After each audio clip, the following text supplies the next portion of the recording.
Welcome back, DPReview TV viewers. It's Jordan Drake, and you know what that means? We're going to be talking about video today, specifically lenses. Now, you might remember a while back I reviewed the Vazen 28mm anamorphic, and I just loved it because it was just a very small but very capable anamorphic lens, and the rest of the lenses in that line are just huge. So I was saying, like, you know what? Even if they had to be a little bit slower, I would love to see a full set of very compact anamorphics. And look who answered the call. It wasn't Vazen, it was Laowa, bringing out a full set of what they call the Nanomorphs. Very, very compact anamorphic lenses. Now, it's just a 1.5 times D-squeeze instead of the 1.8, but these are very interesting and very affordable. Chris is filming me on the 35mm right now. We're gonna swap between the 35 and the 50. I'll give you my full thoughts. Okay, Jordan, I'm shooting on the 50mm at f4.5 for this scene. Thank you, Chris. You know I can just like put the text on the bottom. Yeah, put text. I know that you like the sound of your own voice. Anyways, the big issue that I was coming up with is what mount am I going to test this lens in? It's available in quite a few, and actually this will cover Super 35 or APS-C sensors. So something like the XH2S would be a really good candidate. And actually with the 1.5 squeeze factor, if you use it on a 3x2 sensor, you're going to get very close to that classic like 2:3:5:1 ultra widescreen aspect ratio. But I decided to go with micro 4/3 mount so I could use it with the Panasonic GH6, because this is one of the few cameras that gives you a stabilizer that will work with anamorphic lenses. As well, it has a built-in D-squeeze, so I don't need to drag a huge monitor around, which really fits with having these like really small compact lenses on a body without a lot of rigging required on it.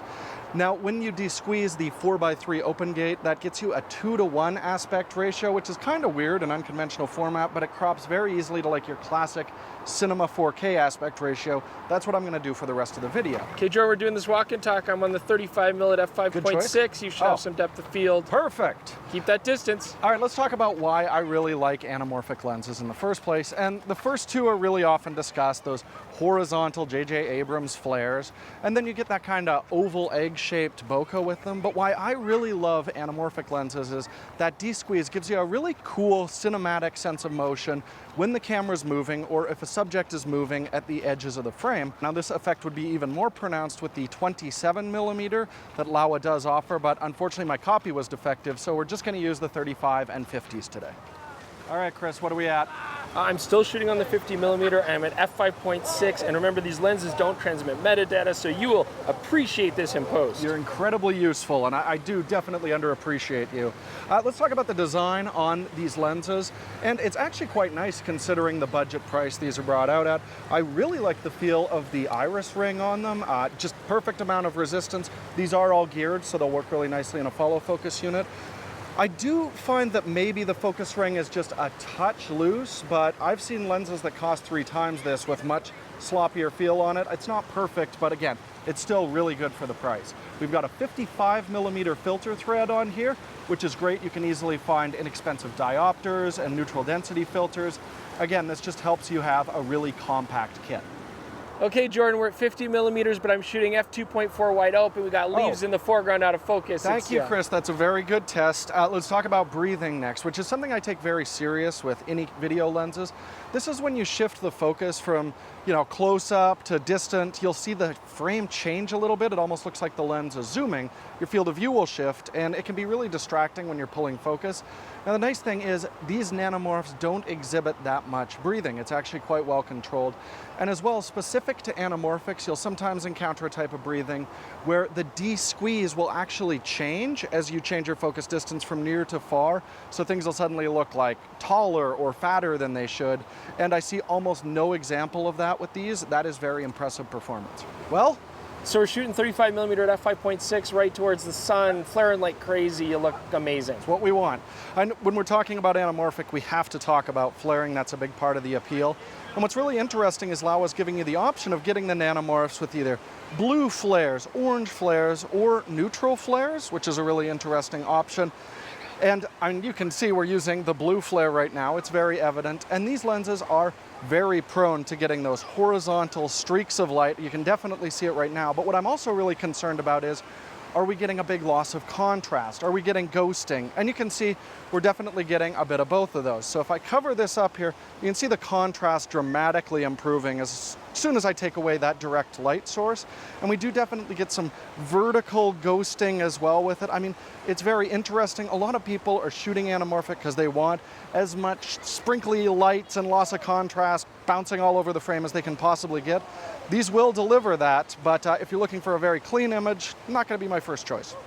Okay, Jordan, we're shooting on the 50mm and I'm at actually, wait, it's T-stops, isn't it? You got yourself. All right, I'm at T4, and you look like a Michael Mann character if they hung out in bright, sunny days with happy stuff going behind them. Okay, so you just mean my hairline's gone. Yeah, that's basically Gotcha, okay.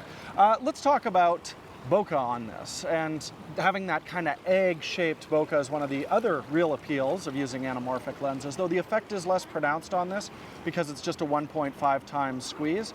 But looking at the actual character of the specular highlights, I'm really impressed. Now you can definitely see that we are getting a very strong soap bubble effect around these out-of-focus specular highlights, and definitely some green fringing from longitudinal chromatic aberration that can be fairly distracting. But it is worth pointing out that we don't get a really strong pentagonal shape as we start to stop the aperture down. It stays nice and round. You can see we do get a tiny bit of onion rings in those specular highlights, but it's not too distracting. This is a really good performance for a very budget anamorphic lens. Okay, Jordan, next scene, we're at 35mm T2.4 and do magic. Oh, this is a perfect exposure for me to talk about the sharpness of these lenses. And when you're looking at budget anamorphics like these, you kind of have to look at them like old vintage optics from like the 70s and 80s, and that no, they're not terribly sharp wide open, but you just get a gradual improvement in the sharpness as you stop down to T2.8, T4, T5.6, just gets sharper and sharper till you hit T8, diffraction kicks in, and then your sharpness starts to reduce from that point forward. And also the results were very similar between the 35 and the 50mm lens that we tested. I would expect it to be pretty close with the 27 as well, but unfortunately we just weren't able to test that one. Now, even when you stop down to T5.6, it sharpens up, but it's never extremely sharp. I don't think we're taking full advantage of the 5.8K anamorphic recording on the GH6, or like if you did the open gate recording on the XH2S, same thing. But if you're just outputting 4K, these give you more than enough resolution for that.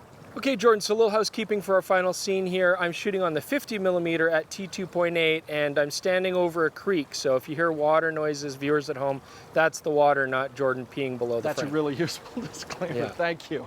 You know, after using the Laowa Nanomorphs for a little while, I'm just really impressed with how few compromises there are for the size and especially for the price on these. I mean, certainly they're not class leading in terms of like sharpness, flare control, but they're also not terrible. And you've got to remember, you could get a full set of 3 lenses for less money than something like some of the other Vazen anamorphic lenses. And I am really looking at getting a set of these Laowa Nanomorphs. They really impressed me. And hopefully this helped you decide if these will be the right lenses for you. Don't forget, follow us on Instagram, Twitter to see what we're up to. Definitely subscribe to the channel, you know, click the bell thing. I still don't know exactly what it does, but it's better than just subscribing, people tell me. Thank you so much for joining us. We'll see you soon for more episodes of DPReview TV in the future.